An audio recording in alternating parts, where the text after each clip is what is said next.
अपने थाने से ड्यूटी करने के लिए निकली महिला कांस्टेबल की लाश आज 3 दिन बाद हाईवे के किनारे झाड़ियों में शत विक्षत अवस्था में मिलने से पुलिस भाग में हड़कंप मच गया। घटनास्थल पर पहुंचे उच्च अधिकारियों ने मामले की हर एंगल से जांच करवाए जाने की बात कही। सूत्रों से प्राप्त जानकारी के मुताबिक जनपद बाराबंकी के सुबह थाना क्षेत्र में तैनात महिला सुल्तानपुर निवासी आरक्षी विमलेश पाल, जो कि 27 जुलाई को अपने थाने से महादेवक ड्यूटी करने के लिए निकली हुई थी, लेकिन वो वहां नहीं पहुंची। उक्त महिला से आरक्षी का शव आज अयोध्या बाराबंकी हाईवे पर मसोली थाना क्षेत्र के अंतर्गत बिंद्रा गांव के निकट झाड़ियों में मिलने से पूरे क्षेत्र सहित पूरे पुलिस महकमे में सनसनी मच गई। सूचना मिलते ही पुलिस महकमा घटनास्थल पर पहुंचना शुरू हो गया। महिला सिपाही का बहुत ही शत विक्षत अवस्था में शव मिला। नेम प्लेट पर नाम विमलेश पाल लिखे होने से महिला आरक्षी की पहचान की जा सकी। इस मामले में बाराबंकी एसपी अर्पित विजयवर्गीय ने बताया कि इस महिला कांस्टेबल के द्वारा सन 2024 में हरदोई के एक सिपाही पर रेप का मुकदमा लिखवाया गया था।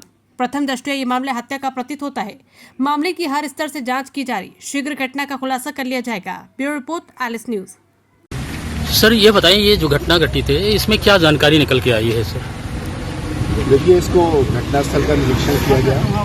फॉरेंसिक साइंस के हिसाब से जो फॉरेंसिक एविडेंस है वो कलेक्ट किए गए हैं और उस बेसिस पर खासतौर से जो हमारे डिफरेंट फुटेजेस और सारी चीज़ें वो भी हम लोग इसको ले रहे हैं। कुछ चीज़ें निकल के आई हैं कि अपने एक साथी आरक्षी के साथ में इनका संवाद था, उसके साथ मिलना जुलना था। उस बेसिस पर एक मुकदमा भी बलात्कार का लिखवाया था।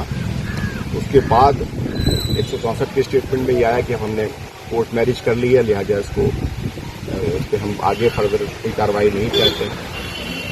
उस बेसिस पर जो हमारे पास इम्पोर्टेंट कुछ और एविडेंस है, पुलिस इस पर काम कर रही है और प्रथम दृष्टया ये किसी खास मोटिव से किया जाने वाला मर्डर प्रतीत हो रहा है।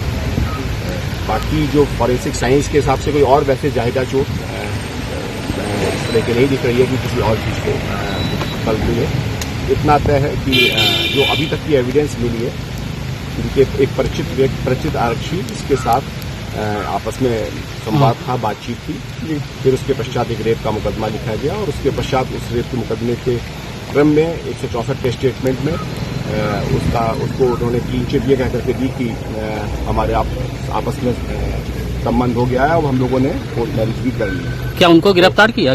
ठीक है, हमारी टीम लगी हुई है और टीम उसको हिरासत में लेने के लिए भेजा गया है।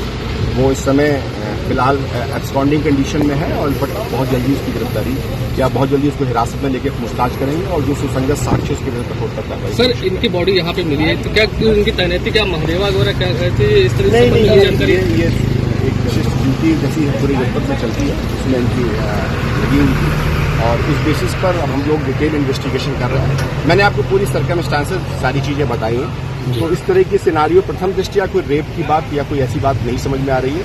हाँ, कोई एक मोटिवेटेड ये क्राइम है जिसको देखने से लग रहा है और कुछ ऐसे साक्ष्य मिल रहे हैं जिस पर प्रथम दृष्टया ऐसी बातें समझ में आ रही हैं। हम लोग इन फर्दर इन्वेस्टिगेशन करेंगे और सभी साक्ष्यों को समेकित रूप से प्रस्तुत करके दोषी को कठोरतम कार्रवाई सुनिश्चित।